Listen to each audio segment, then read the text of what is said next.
Hey folks, this is Dr. Kat Schreier. Welcome back to Women of Water Get Real, a virtual summit where we are exploring where and why women are leaking from the water career pipeline, how we can stop those leaks, and how to bring women back when they do leave the industry for any period of time for any reason. And that's actually the focus today.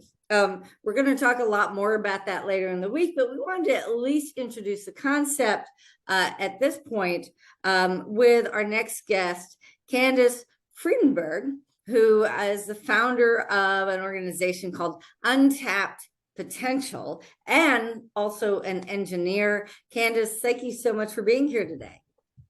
Great, Kat. Happy to be here. Thank you for having me. And you've got an interesting story because you actually are an engineer. You actually did take your own career break. So tell us a little bit about your background, what you were doing, what came up in your life, and how this all came about with that potential. Interesting. Well, this topic of water and water resources is very important to me, and my background is in engineering, particularly in optical engineering, lasers and physics, and I had a career in technology, microelectronics, semiconductor with IBM, and went on and got my MBA. Was really delivering equipment engineering, robotic tool controlled machine vision technologies, as well as laser material processing, which is now, additive or subtractive manufacturing, in depositing gold or removing metals on multi-layer thin films of the semiconductor layers. I went on and got my MBA and really moved into manufacturing execution systems, a master's certificate in manufacturing systems, designed for manufacturability, things of that nature, and went into worldwide sales in the top electronics, white goods and brown goods of IBM's clients. And then I was sought after by one of their clients, Eastman Kodak, and had equivalent time, 8 years at Kodak and 7 years at 8 years at IBM, 7 years at Kodak. And there I was doing a lot of program management, bringing together the silos of optics, mechanics, and electronic engineers, and delivering new technologies, camera and phone technologies, earth imagery online, digitizing imagery for search, select, and buy on e-commerce systems during the dot-com boom. And all of that, I should point out, are things that we use in the water space. We do a lot with satellite and imagery and, figuring out how to manage water resources. And, it isn't just the civil and environmental engineers. We've got a mechanical engineer for pipes and pumps. Elena is on the summit. So there's a number of different areas, electrical engineering. And even I would bet geospatial data analytics applies a lot. And, through my career, I kind of came out as IT, just being in IBM from the start. And really, a lot of the activity I got involved in was really optimizing process flows and IT technology. I opted out, had moved with my husband's career, was able to be virtual for a number of years. In fact, I had pioneered telecommuting in 1994. Pre-kids, but then I had 2 children and one on the way, and I had been remote largely outside of the DC area, and that was at the time where they were selling the commercial and government division to ITT at the time, and needed me to come back to the Rochester plant. And ITT became part of Xylem? It was became part of Harris, and actually another one in there, but I think now it is my whole department still together at Harris. But I couldn't go back with a child on the way, and logistics of really would have to. Alternatives are I could have been in the dark side at in the government for program management around the commercial government side, but really I would have had to, at that point, have an au pair, give them a car. I'd be 2-hour commute either way. It just didn't make sense. Yeah. And really, during those opt-out years, we moved. I was the trailing spouse. I lost my network, many of the things that happened to our demographic. And really, when I was solving another problem and ended up meeting other women, I'm like, this is a loss of human capital. This is untapped human capital that each woman brings a different set of skills, is gained more skills, can add value in some way.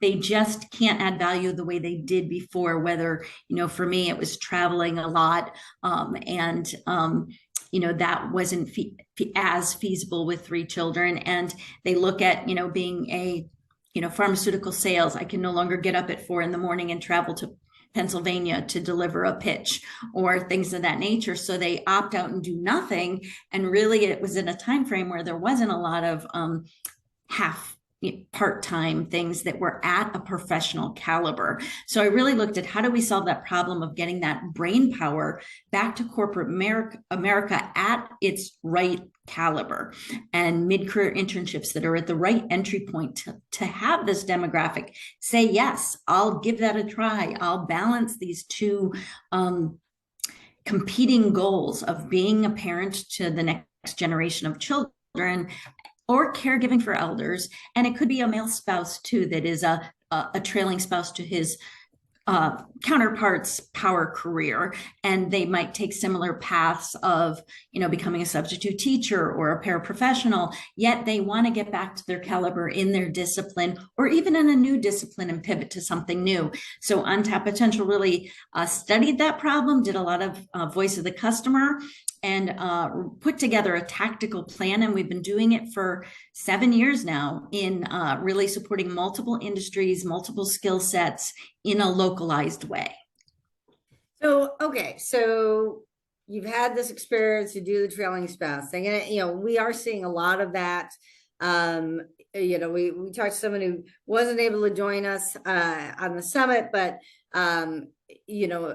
particularly in the university system, often they don't really do a good job of, if you've got a 2-career family, finding a good spot for somebody else, and it's for the wife, basically. Right.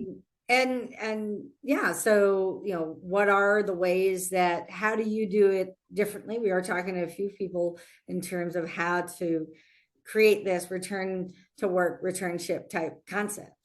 Right. Well, our program really, we highlight, our tagline is advancing business and reigniting careers. And we'd love to change the way business operates. And we do consult and try to advise them on, how they write their role descriptions. One of the things that, while I'm a fan of IT and technology and efficiency, the job board system and the applicant tracking systems hurt women and increase gender disparities more than we would ever know. And so we do support companies to try to make sure they retain their talent, and flexibility is key. So trying to make those arguments on the value of letting women or men have more flexibility during the short timeline where they are caregivers, and understand that things don't have to be fair today and tomorrow. They have to be maybe fair over the long haul, and having a longer view of how someone contributes to the workplace. And we say to our moms, really, we're looking for work-life success. And that work-life success can be through different peaks and valleys through your career, and just look at things differently. And as we look at advancing business, there's a lot of things changing in industry. Women make up more of the workforce. The contingent workforce and the digital economy has enabled work to be more mobile and flexible, and you don't have to be down the queue with the pipeline of work. It's not the industrial age. So moving companies to the information age so that there is more viability for women to contribute in a flexible way. So we are continually to seek out companies to change their mindset on how valuable this talent is and how it can add value in a given role with some slight tweaks so that women can fit. And on the other side, we do a lot of, reigniting their careers. We looked at what are the barriers, and the bias is one of them, job board system, but really it's women losing their network, losing those peers, mentors, and coaches, their professional jargon. So we have a network of support and then a skill up platform. So we do work with many partners to develop that right next course from wherever you got off, and what do you need to get back on, whether it's a digital marketing course for someone with traditional marketing background, or QuickBooks for someone who was more at a corporate accounting and then needs to go to small business. What is it that they need? And we bring that right course to them, as well as work in a lot of professional development ways, elevator pitch, interview skills, networking and negotiation. But the last rubber that meets the road in our 3-step process is real engagement with corporations. Like our event coming up, twice a year, we have Return to Work Week for women, where clients come to meet our talent. And really, there needs to be a change in expectations of this talent. It is educated, it is experienced. They got off the bus at a very high point in their career, and finding where they fit and thinking of who they are is critical. And that's why twice a year, we have this week-long event that really introduces business leaders, forward-thinking business leaders, on who this demographic is. And then we ask them to craft a mid-career internship program, or just one spot, host a candidate or host a pilot of 2 candidates. And really, that's where the traction begins. And it really overcomes a lot of the reasons why women won't apply on the job board system. So, okay. So basically, let's back this up a little bit. So the idea is, that it's, so women apply for your program. I mean, there's a free info session every week. I know every Tuesdays at 10 o'clock Eastern. Is that right? Yep, 11:30 Eastern Standard Time. 11:30 Eastern. There's often another event once a week as well to serve our demographic, but that's our standard info session, and it's free to attend, and it's free to attend a lot of our events. We are an event-driven business. And one of our secret sauces really is our industry mentors, women in industry that have gotten to a position of leadership or power and really want to lift women up. Yeah. And okay, so hang on, I want to make sure that we break this down so that everyone understands there's a lot of information. So okay, so you get started, you have this option of jumping on it, and it's a Zoom call, so it's not just like some webinar and you're just sitting there watching. You're actually online. There are lots of opportunities to ask questions, and then there's a slight small application fee just to make sure people are definitely committed to going down this road. There's some back and forth. There's some opportunity to get some feedback on the resume and prepare a resume, prepare like a quick pitch, so that when you get in front of the businesses in these, this is all virtual, right? It's not, people are not flying somewhere. It's a virtual, but it's not just going on like some of these virtual job fairs. It's like you go into a room, maybe you get to chat with someone for a half hour and then they switch off who's there. Maybe it's someone giving a webinar and they don't see you in those job fairs. In this case, you're actually face-to-face on a Zoom call, like we're face-to-face here, right? Right. One of the things we pride ourselves on is really giving candidates that feedback. So we have, feedback on that elevator pitch, whether it's in our Me Time event or our info session, but also we have mock interviews with recruiters and HR professionals that are preparing them and giving them feedback. And then, the Return to Work Week, they've applied, we've identified what are their strong skill sets, and then we're working up to those events by talking to our clients and trying to craft a role that meets our candidates' needs. So you could kind of say it's candidate-led. On the other hand, we have businesses that have been loyal to us for a while and say, I met someone at the last one that had this type of skill. I think we could make a role out of that. Do you have someone, like Samantha or like, Katie? And we are always trying to, our elevator pitch work isn't just crafting what you already have.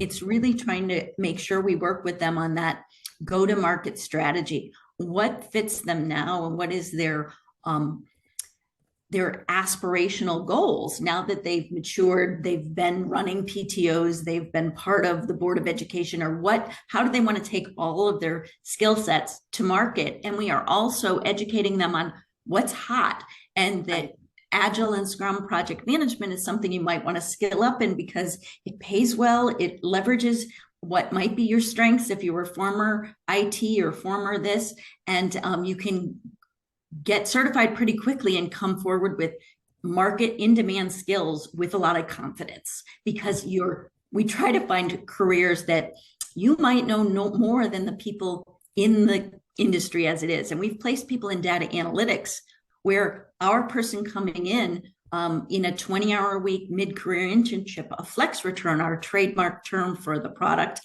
and the second level manager said, she's going to know more than I know about data analytics. Now, mind you, she was a scientific professional inventing formulas of food in the food industry, and spent a lot of time playing with these visual data explorer tools. Yeah. And it's funny you mentioned about the project management tool, because I was a project manager for many, many years. Huge all sets projects, large teams, large budgets, fast paced, finding ways that we could, coordinate with other divisions so we weren't competing for, say, helicopters that could actually fly up to northern Alberta, and, having separate trips each time. I did things that saved a lot of money, that saved a lot of time, that helped us meet schedules. And yet, this was really before the Project Management Institute became really prominent. The PMP became a thing. Words like Agile, Waterfall, and Scrum, and everything. We just have those words. And it's important to know the jargon and know the difference, so that you don't go in and just say, "Oh, I never heard of that. I don't know that." And once you know the terms, you can relate what you have experience in and how it's similar or how it's different.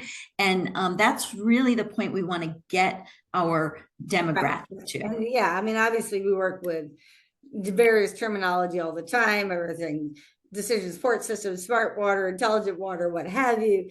To be able to, couch what you've done in terms of this is, very similar to Agile, right? And because, if you just look online and, say at PMI want to get certified in these various, it can be very expensive, right? Not only expensive, but there's tactical barriers of you needed to have have a reference from a manager within the last X years or something of that nature that leaves women out. Yes. Yeah. And I think that's one of the biggest things.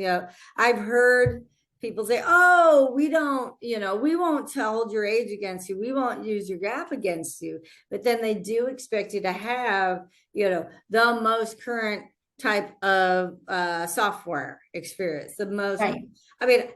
Doing this stuff online, doing things like an online summit with 40 different interviews, and really, crafting everything so everything goes out at the right time. This is a decision support system. It's very technical. It doesn't feel that way from the audience perspective, I hope. But behind the scenes, there's a lot going on. So I've constantly been retraining, in copywriting, in, online systems, email systems, CRMs, summit software, virtual event software. But it's not what they're used to seeing, of course. And, or project management systems that are really designed more for small businesses like Asana or Trello or something like that. But it's still, you're still dealing with people. You're still managing people, right? Yeah, there's so many parallels to what moms do on their daily basis. And what we try to do at Untapped Potential is really put them in a professional capacity. So many women will do a partial flex return in delivering something for Untapped Potential where they're working within the cloud-based tools and Monday.com and Slack, and they're become very conversant in it. And if you told them this is what you're going to do, they'll be like, "No, I can't do that." But once they go through and do it, they've done it. it, and they are able to launch at our next speed interview. So throughout our process, we are delivering, that immersion type program for our candidates. And the other thing that the flex return, while it's a low cost model for our clients, it's recession proof. Like, you don't need to commit to a FTE, but you commit to a mini project. And in that, that critical thing overcomes what you were just speaking of. You have currency, and currency by years and currency by the tools. So if they do a mid-career internship at a Fortune 10 company using the tools, then at the next interview, even if they don't have a full-time job, they just let them do the flex return. At that next interview, they're official. They can say, I worked in, doing 4 up charts for business unit needs on data analytics, and worked within, SharePoint and blah, blah, blah. And they're speaking from a point of currency. It's not what I did 10 years ago, and I'm trying to make it sound similar. They come across with a lot more confidence because they have confidence. They've worked amongst a team. The team has given them kudos and feedback, and said, no, you might want to do this way, or the terminology we use for this is now. But they now have that background, and that we call it the 3 C's: currency, contacts, and confidence. So the contacts are, while you're at a major insurance firm or a major healthcare firm, you are meeting people in on that firm and finding out where your settled down point might be. But you're also networking at untapped potential events and industry events that we might bring you to, whether it's an HR event or a women-focused event or an industry-focused event, so that you come into the room with that business card that I'm at Aetna, or with that business card that I'm at Motor Lease. And so they meet you. When they meet you, you're now on a level playing field. If you call them later and network on LinkedIn, you're a peer. You aren't down here as a mom trying to get back in. Yeah. And, I've been a water citizen for 10 years, not really paying, no benefits. And, but at least it's something. And, I actually began to get to know this concept of the returnship. I was at an online marketing conference called Traffic and Conversion. Big companies are doing lots and lots of online marketing. And there's a company called Agora that is a big publishing house, and publications and finance and online education and whatnot, and finance and things like that. And they were looking for those people who really had taught themselves how to do all these things, because they were doing it for their own companies. And when you're doing it yourself, you learn how to do online marketing, which is so completely different from corporate marketing that does things online.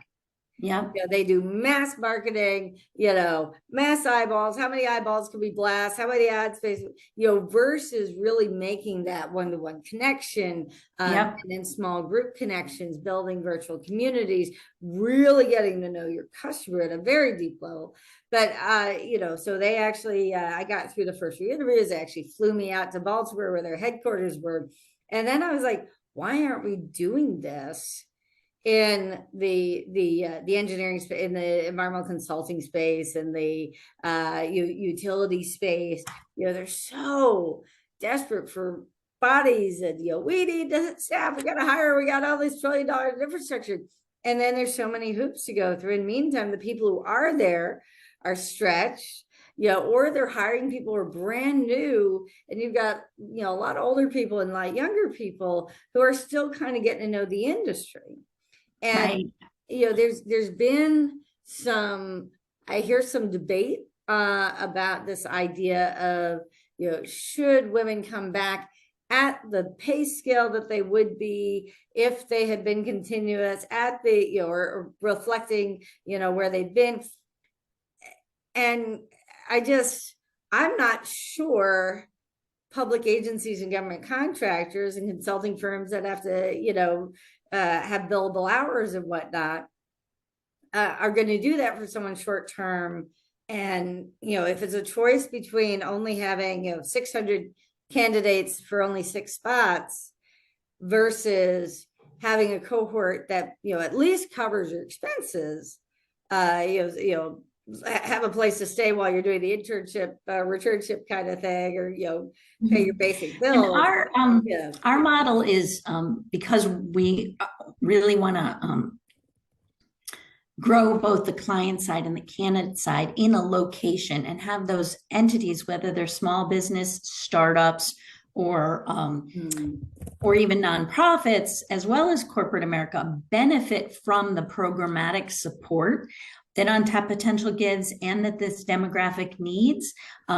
Really, it's meant to be an entry point to a settled down role, not an internship and then you go on to something else. Yes, that's happened for certain reasons, or we're actually open to businesses that open the door just because I have a project and that will help someone, help a mom get back to her caliber. We'll do that project. But really the goal is for that to be the ramp. And really it's to solve the problem of that catch-22. I don't have daycare because I don't have a job. I can't get a job because I don't have daycare.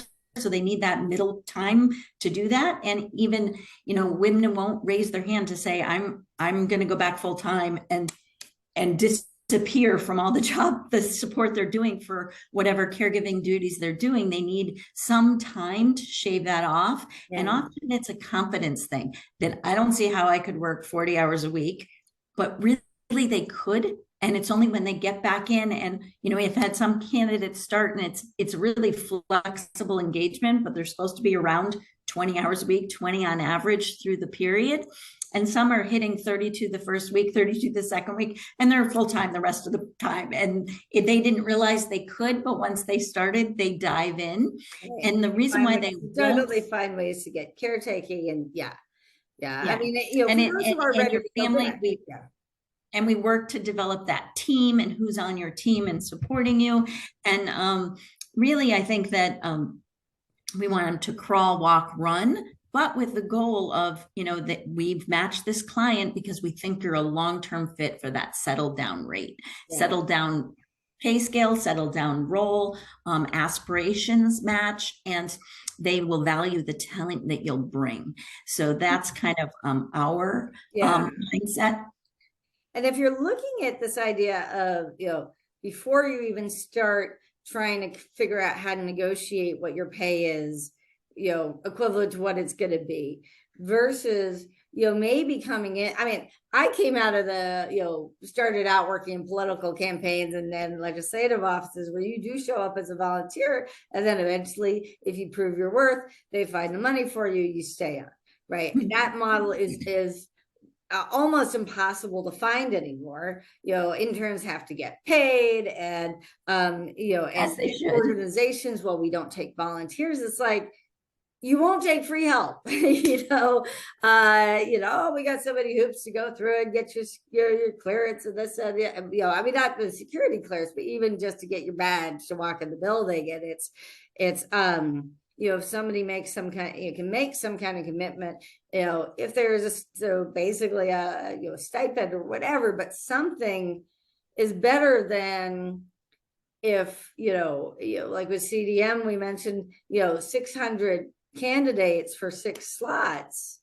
What happens to those 594 people who put all that time and effort and work into building their applications? And, no criticism of CDM, but are there other models that might also fit that could get more women to have those on-ramps, to have those opportunities?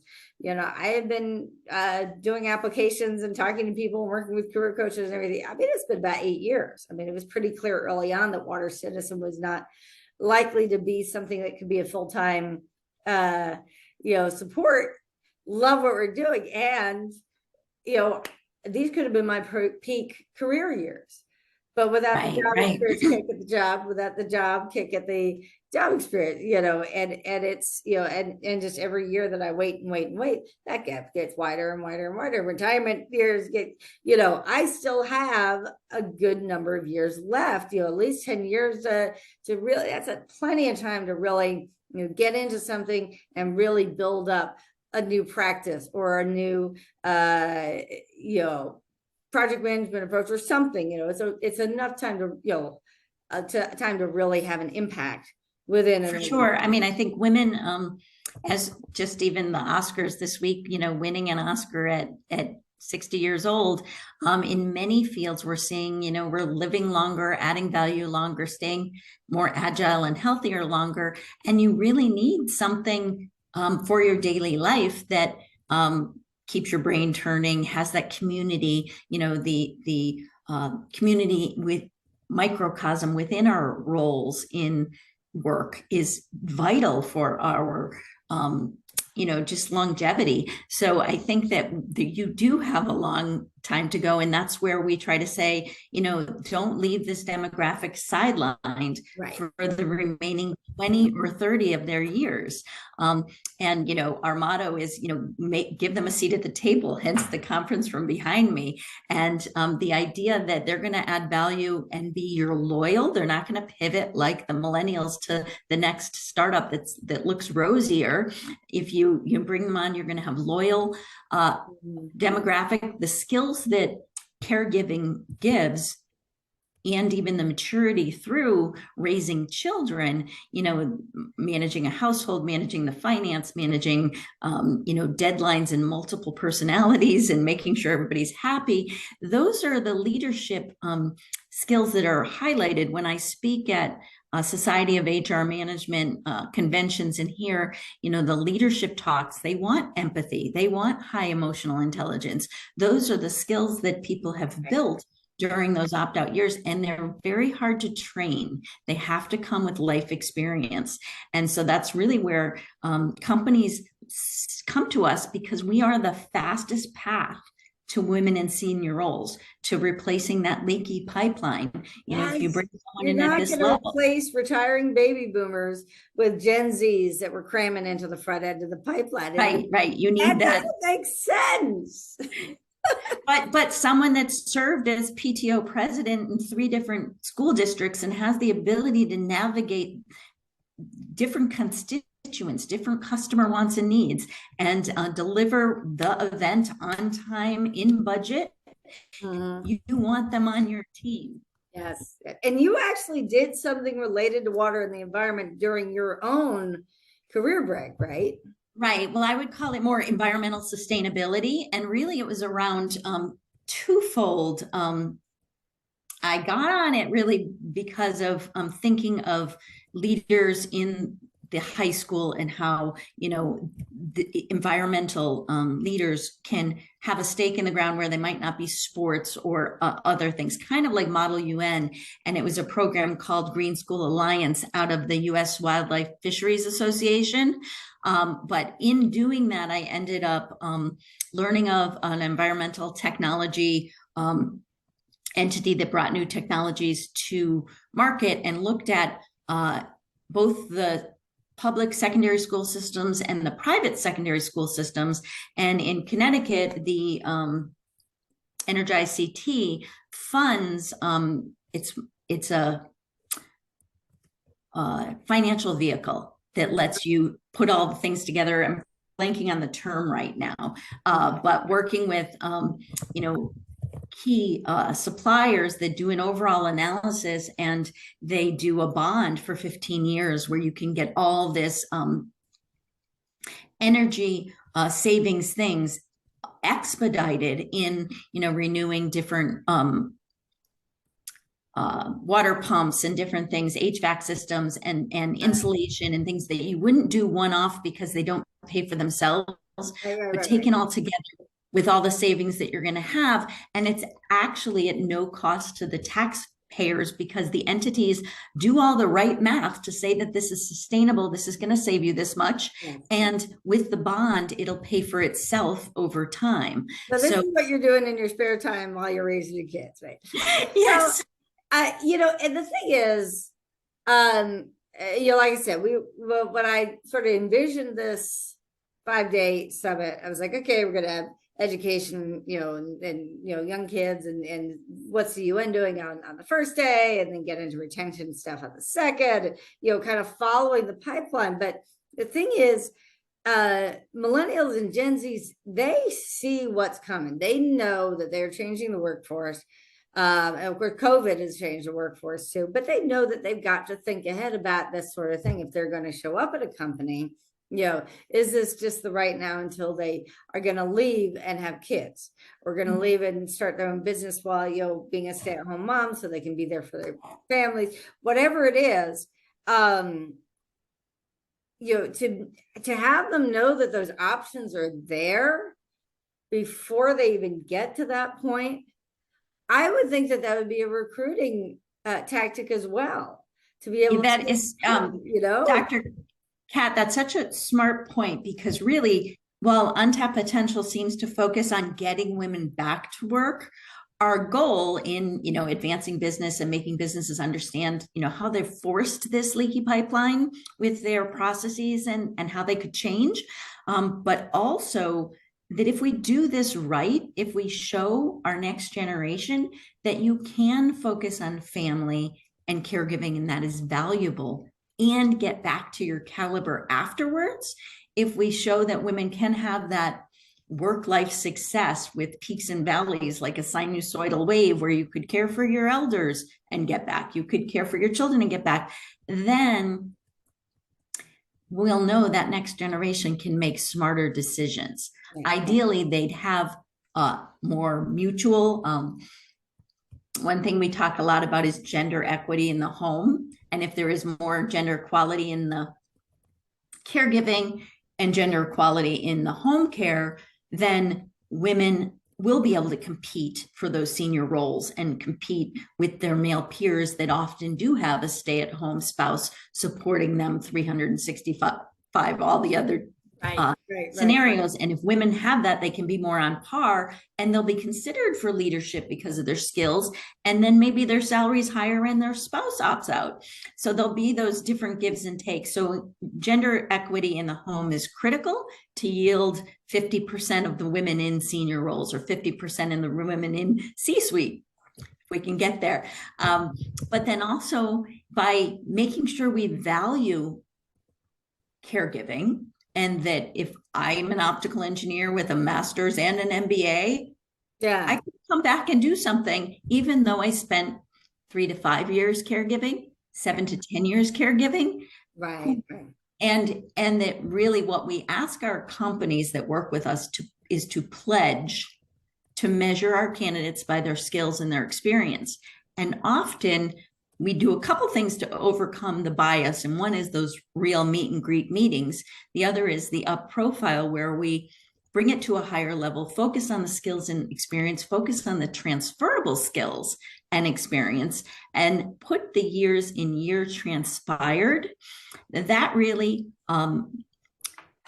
makes companies understand who the person is, how they add value in a quick way, but also doesn't bias them to say, oh, they've been out for 16 years, they're really disadvantaged. When we do that and they meet our candidates, companies are like, I want to hire this one. That person gets multiple offers because she is a make it happen person. She communicates well. She has a good way to share her aspirations, and has done tactical things in their field that they want in their go forward strategy for their employees. They don't know she's been out for 18 years. Mm-hmm. And multiple times the person that's been out the longest got the most offers because they don't know how long they haven't been in. So I think that changes the another barrier or bias that our demographic faces. Absolutely. And like I said, every year that I don't get hired, every year it's like looking for a job, being a full-time job plus running Water Citizen, that's 80 hours a week. And just writing these tailored resumes and, not even being considered, because they're looking for someone who's just out of school, that's more in the age cohort of the people that are there, that are, that doesn't have a gap. And it's or that somebody told me, well, you're not a fit because this is a very corporate place and you're not corporate. It's like, what, my online persona is a little different when I'm online. I do the, hey, everybody, that's not what you do in a corporate workspace. I know how to operate in a corporate workspace. I worked in a corporate workspace, but you have to fit the place where you are. Right? Yeah, and I think that companies are now looking for more diversity because we know diversity, people bringing different experiences are going to look at a problem a different way and bring an out of the box solution. And if we can bring more people to the table that have different upbringings, different backgrounds, different exposures to things, those are the companies that statistically, financially win. Yeah. Yeah. And, and I actually posted something to the engineering sorority, Alpha Omega Epsilon that I was in. And, about positions, and somebody got in touch with me and she's like, our water resources practice in our office is growing really quickly. You got this one manager and all these younger folks, and they keep pushing us, these younger women into, leading projects, sitting across the table from heads of utilities that are in many cases 20, 30 years older than them.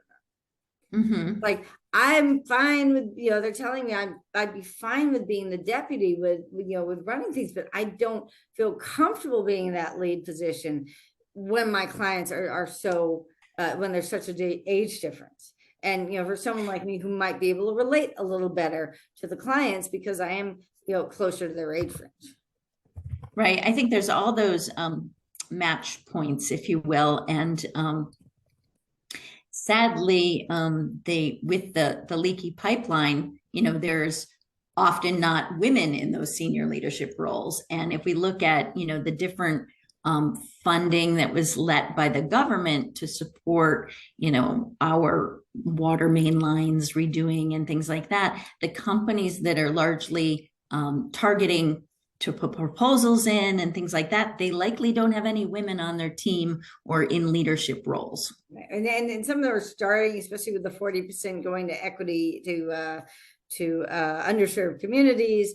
Some of them are developing water equity practices, but a lot of them are still, they're younger. So it's like you've got intersectionality of both, gender and age, that there's a discrepancy there. And, to bring back older women can be a real benefit. I know I've got to get, we have another interview coming right back up. So I'm going to be, were there any, did you have any last thoughts for our audience? By the way, I hope folks out there, you're taking notes and you're typing in your comments, your questions, your concerns. Candace will be able to see those and get back to you.